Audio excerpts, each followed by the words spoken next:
Après le football tout à l'heure, on va parler des autres sports et bien sûr l'événement du week-end dans la région, l'Enduropal qui fêtait d'ailleurs ses 40 ans cette année.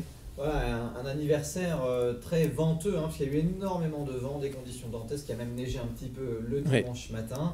Alors pour résumer cette 40e édition du vent, beaucoup de vent, des abandons à l'appel, et puis Van Beveren. La classe, le talent d'Adrien Van Beveren, véritable hécatombe du côté des favoris. Jean-Claude Mousset, 4 fois vainqueur, qui a dû abandonner sur casse moteur. Steve Ramon, le Belge, le talentueux, vainqueur en 2011, qui a lui aussi dû abandonner. Antoine Méo, qui était très entendu, qui faisait partie des grands favoris. Qui était même votre favori quasiment. Qui était quasiment mon favori, absolument. Arnaud Degouzet, Richard Fura, l'excellent pilote Kawasaki.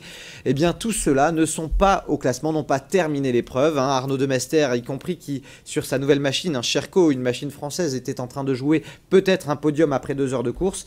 Eh bien, tous ces champions n'ont pas réussi à terminer. Seul Van Beveren a réussi à tirer son épingle du jeu.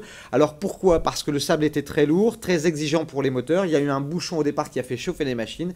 Et c'est ce qui explique en partie ces très nombreux abandons. À noter tout de même une très très lourde chute en bout de ligne droite. Un pilote confirmé du Bruesi est toujours entre la vie et la mort au CHR de Lille. On espère pour lui que ça va finalement bien se terminer.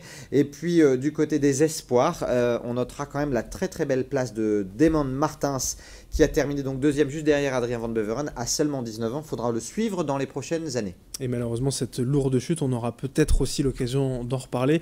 Du point de vue de l'organisation, il y avait peut-être des petites choses à revoir pour éviter quand même ce bouchon et cette chute. Alors on va parler aussi de badminton, puisque c'était les championnats de France ce week-end dans la région. Et les favoris n'ont pas déçu du côté d'Air-sur-la-Lys, puisque Brice Leverdet, qui était déjà 7 fois champion de France, après une finale très très accrochée contre Lucas Corvée, eh bien, a décroché malgré tout un 8e titre de champion de France.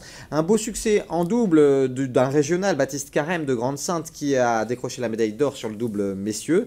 Et de son côté, Émilie Lefel, la rageoise, est revenue d'Air-sur-la-Lys avec 2 médailles. Une lors d'une médaille d'or avec le double mixte et une médaille d'or avec le double féminin. Vraiment une super belle organisation du côté du volant hérois. Un gros travail de Fred Ducrot et de ses nombreux bénévoles. C'était vraiment un championnat de France super bien organisé. Une autre réussite, et là c'est même votre coup de cœur du week-end, on va dire, c'était l'Euro Métropole Master en judo. Oui, avec près de 550 participants, 16 nations représentées. Le maire de Mouveau s'est dit très très impressionné. La marraine de l'événement, Cécile Novak, championne olympique à Barcelone, s'est félicitée de l'organisation incroyable. Elle s'est dit pourquoi pas les championnats d'Europe ici un jour. Et puis Stéphane Traîneau, champion du monde, 4 fois champion d'Europe, qui a passé toute la journée du samedi au milieu des judokas, m'a dit carrément il va falloir pousser les murs. C'est un événement incroyable de convivialité. C'est extrêmement bien organisé. Il y a du monde partout et ça se passe très très bien. C'est vrai qu'il y avait une très très belle affluence.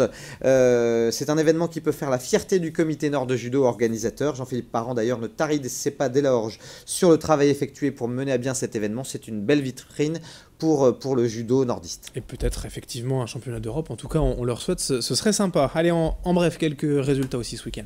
Dans Pro B, Denain qui a battu Orchy dans le derby, Orchy qui était amoindri par les blessures, qui n'a pas réussi à tenir la distance. En hockey en salle, lors des finales élites qui avaient lieu à Cambrai, eh bien Cambrai, à la surprise générale, a battu Lille, et Lille, chez les femmes, a également été battue par Lambersart. C'était un petit peu une surprise.